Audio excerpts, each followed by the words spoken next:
लोकसभा की 40 सीटों पर एनडीए और महागठबंधन के बीच सीटों पर लगभग सहमति बन गई है। एनडीए ने तो अपने सभी घटक दलों को सीटें बांट दी है। 36 के आसपास जो उम्मीदवार हैं वो मैदान में उतर चुके हैं। सभी के नामों की घोषणा कर दी गई है। चिराग पासवान भी अपने हिस्से की सीटों के धीरे धीरे नामों की घोषणा कर रहे हैं, लेकिन बीजेपी और जेडीयू के जिन सीटों की हम चर्चा कर रहे हैं, जो सबसे महत्वपूर्ण सीटें हैं, इन सीटों पर जो उम्मीदवार में चुनाव के मैदान में उतरे हैं, उनका जातीय समीकरण और चुनाव जीतने वाला समीकरण क्या कुछ है। दरअसल भाजपा और जेडीयू के अंदर जो सीट समझौता हुआ और जिस तरीके से उम्मीदवार चुनाव के मैदान में उतारे गए हैं, उनमें सबसे दिलचस्प सीटें बीजेपी और जेडीयू की है। क्या कुछ रणनीति है, किस तरीके से इन सीटों पर चुनाव जीता जाएगा, क्या कुछ समीकरण है बीजेपी का, बीजेपी की रणनीति क्या कुछ है, उसकी हम चर्चा करें। दरअसल बीजेपी ने इन सीटों पर चुनाव जीतने के लिए एक बड़े पैमाने पर रणनीति बनाई है। आपको कुछ सीटों का हम हाल बताते हैं। दरअसल इन सीटों में गया, नवादा, औरंगाबाद, जमुई सबसे खास है, क्योंकि ये सभी सीटें पहले चरण के चुनाव में इन्हीं लोकसभा सीटों पर जो है वोटिंग होनी है। आपको बताते हैं कि इसके लिए दोनों ही गठबंधन यानी एनडीए और इंडिया गठबंधन ने पैतरे बदल दिए हैं।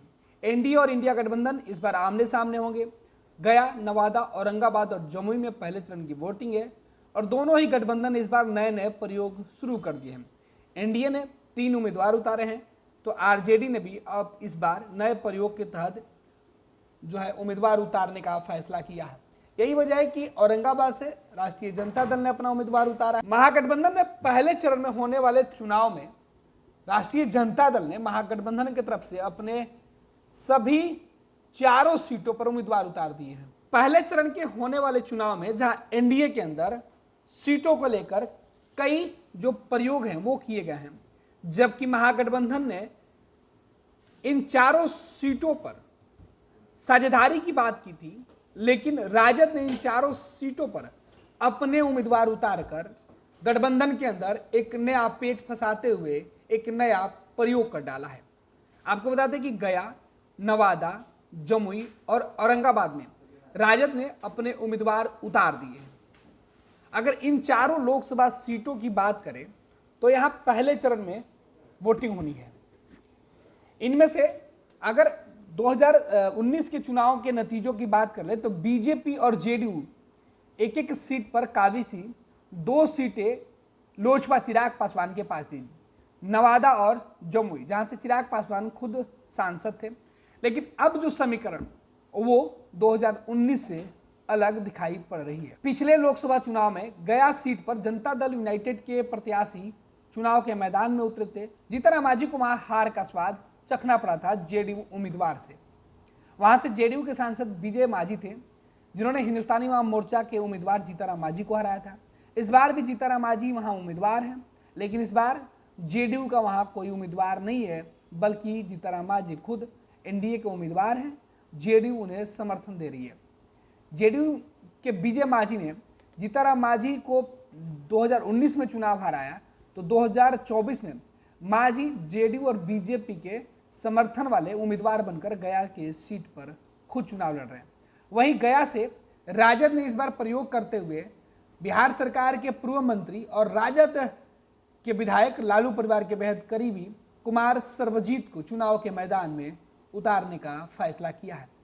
लिहाजा राष्ट्रीय जनता दल के लिए गया सीट पर कुमार सर्वजीत एक प्रयोग के तौर पर देखे जा रहे हैं। वहीं लोकसभा औरंगाबाद की सीट की बात करें तो वहां से बीजेपी के उम्मीदवार सुशील सिंह जीते थे।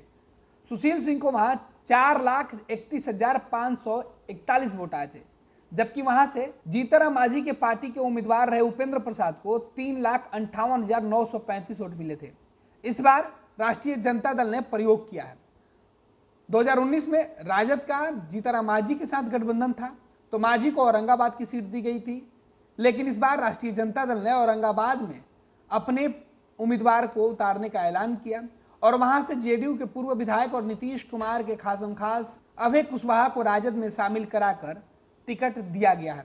अभय कुशवाहा वहां पर कुशवाहा और यादवों के समीकरण से चुनाव के मैदान में उतरे हैं। हालांकि उस सीट से बीजेपी के राजपूत कैंडिडेट मैदान में 2019 में भी थे और इस साल भी 2024 में भी बीजेपी ने सुशील सिंह पर दाव लगाया है। बात करें लोकसभा सीट जमुई की, जहां से चिराग पासवान उम्मीदवार थे और वो जीत कर भी आए थे, 2019 का चुनाव सांसद थे। लेकिन इस बार ये सीट चिराग पासवान को फिर से एनडीए में मिली है। लेकिन इस बार एनडीए से चिराग पासवान नहीं बल्कि उनके बहनोई चुनाव के मैदान में उतरे हुए हैं। यहां से उनके बहनोई चुनाव लड़ेंगे, जबकि राजद ने अर्चना रविदास को उम्मीदवार बनाया है। इस बार उनकी सीधी टक्कर एनडीए के उम्मीदवार यानी चिराग पासवान की जीजा से होगी। बात करें लोकसभा की चौथी सीट जो पहले चरण में जहां वोटिंग है नवादा की, नवादा सीट इस बार लोजपा से बीजेपी ने ले लिया है और खुद बीजेपी ने यहां से भूमिहार उम्मीदवार विवेक ठाकुर जो राज्यसभा के सांसद हैं उनको चुनाव के मैदान में उतारा है। दूसरे तरफ राजद ने प्रयोग करते हुए अपने उम्मीदवार श्रवण कुशवाहा को चुनाव के मैदान में उतारा है। हालांकि श्रवण कुशवाहा के चुनाव के मैदान में उतारने की वजह से राजद के जो मूल वोटर है उनमें ही नाराजगी है। नवादा सीट पर राजबल्लभ यादव जो पूर्व विधायक हैं, उनकी पत्नी विधायक है, उनके भतीजे विधान परिषद के सदस्य हैं और यादवों का वहां कब्जा है। राजबल्लभ के परिवार का पूरा वर्चस्व है। इसके बावजूद भी राजद एक नए प्रयोग करते हुए MY समीकरण से इतर कुशवाहा समाज पर दाव खेला है। तो वहीं बीजेपी ने इस सीट से सीधे तौर पे भूमिहार को मैदान में उतारा है। तो नवादा सीट पर सीधी लड़ाई भूमिहार वर्सेस कुशवाहा की होने जा रही है और यही वजह है कि नए नए प्रयोग के साथ राजद ने महागठबंधन में अपने चारों उम्मीदवार उतार दिए हैं। हालांकि उम्मीदवार उतारे जाने के बाद राजद के अंदर जो बवाल है वो भी मचा हुआ है। एक तरफ महागठबंधन में भी राजद लोकसभा की इन 4 सीटों पर जो पहले चरण की जहां वोटिंग होनी है वहां के उम्मीदवार उतारने के बाद गठबंधन के अंदर सवाल उठने लगे हैं। लेकिन इन तमाम बातों को दरकिनार करके लालू और तेजस्वी अपने उम्मीदवारों को जिताने के लिए मैसेज साफ दे चुके हैं। दूसरी तरफ एनडीए की तरफ से इन 4 सीटों पर जोर आजमाइश चल रही है। एनडीए के अंदर नए नए प्रयोग किए जा रहे हैं। अब देखना है कि नवादा, जमुई, औरंगाबाद और गया का राजनीतिक समीकरण क्या कुछ होता है। ये लो मुंह मीठा करो, आज मैंने अपना जॉब छोड़ दिया, अब हम पूर्णिया वापस जाएंगे। जॉब छोड़ दिया है? मतलब ये घर कैसे चलेगा? हम करेंगे क्या? और माँ बाबूजी क्या बोलेंगे? इसलिए मैं एक और मिठाई का डब्बा लाया। अपने बिजनेस के लिए लोन अप्रूव हो गया।